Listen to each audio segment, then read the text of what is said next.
Tonight we're going to cover the fourth category of Anarthas, which are called Hṛdaya-daurbalya. Hṛdaya means a heart, of the heart. And daurbalya means weakness. Bala is strength. And daurbalya means weakness or difficulty. So we see many people in this world today suffer from this weakness of heart. The educational system in particular trains us to be very weak at heart and not to have much in the way of personal plans or desires outside of very, very narrow range that is considered allowable or desirable by the corporate owners and other people who like to exploit the people. So we're trained up to follow herd mentality. Not to think for ourselves, not to observe reality and draw our own conclusions, but to listen to words and to respond to words instead of observing and thinking about what we observe. What a concept. I think it's called science. And if you do this, if you actually watch what happens and then think about it and draw your conclusions from that, it's the other one. It's over there. Yeah. You will find that the official sanctioned version of so-called reality is not reality at all. It's simply words, and people actually believe in words, and they live and die for words, such as patriotism, nationalism, thisism, thatism, different beliefs, which are all only based on words. We like to say, we don't want you to have a lot of faith when you approach the esoteric teaching. We want you to have just a little faith. Enough to try the process and observe the results in yourself. And if you try the process and you actually perform it according to all the specifications given in the scriptures, you will certainly experience the result. So we say, don't believe in my words. Try them. And sample the result. Experience it for yourself. Then you see whether or not we're telling the truth, whether or not we're believable.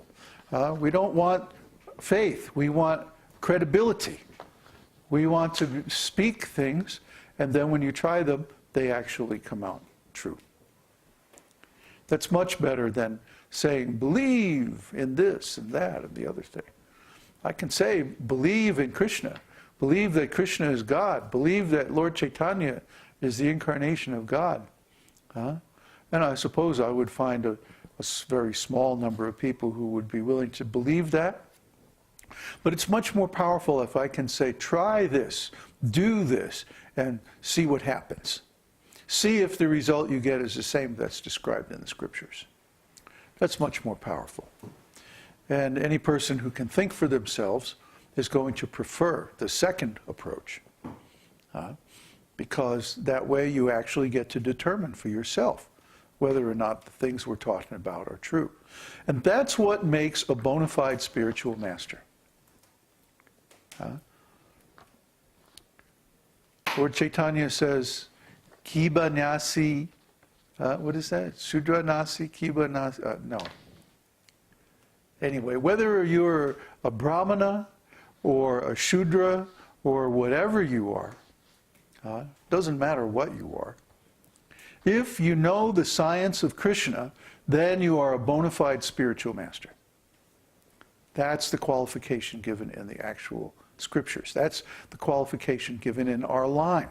If you know the science of Krishna. And what is that science? Does it mean that, at the mere mention of the word Krishna, I go into some trance and then, or I giggle a lot, or something, you know. No, no. What it means is that I know the science. I can explain the science to you. I'm a science teacher. That's why we find that our students who have some background or inclination towards engineering, that kind of mentality, they do very well. Because this is an engineering mentality. You have a few kind of rules of thumb. A rule of thumb is not an exact scientific law, but it's a principle that guides action. And then you observe the results of your action, and then from there, by a process of successive approximation, called debugging, you reach the intended result. Because words are never perfect as a means of transmitting information. Mathematics is a little better. And we try to use our words in a mathematical, precise way. But since few people want to go to the trouble of reading the dictionary, and we can use them that way all we want, but there's still going to be some misunderstanding on the other end. Unless you, of course, are willing to go through the effort of actually learning the English language, which would make our job a lot easier if you would, but, you know, realistically, a lot of people aren't going to do that. So basically, here's what you have to do, is take what you get from the things we say, put them into practice, and see how close you get to the results. And then adjust things from there until you actually get the result. That's an engineering mentality. It's a little bit different from a Brahminical mentality or a scientific mentality, where we give precise formulations, and then you can just go into your lab and apply those immediately, get the result. That's when you reach the actual Brahminical platform, that's how it is. Simply by hearing, you can learn everything, even the practice. You can, just by hearing, you can duplicate the states of consciousness that we're describing, or that the scriptures are describing. But most people aren't on that platform. But at least you could be on the engineering platform, where you make an approximation, and then you keep refining until you get the intended result. That would be nice. But most people have a weak heart.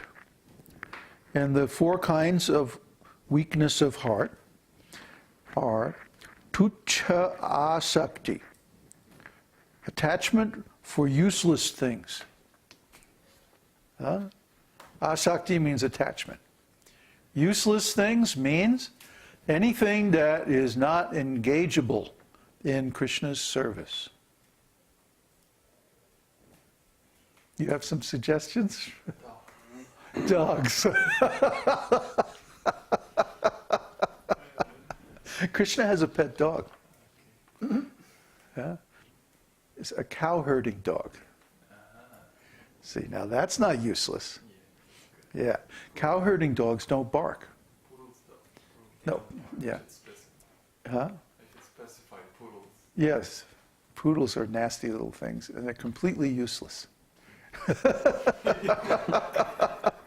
But you know why cow herding dogs don't bark? No. Because cows hate barking.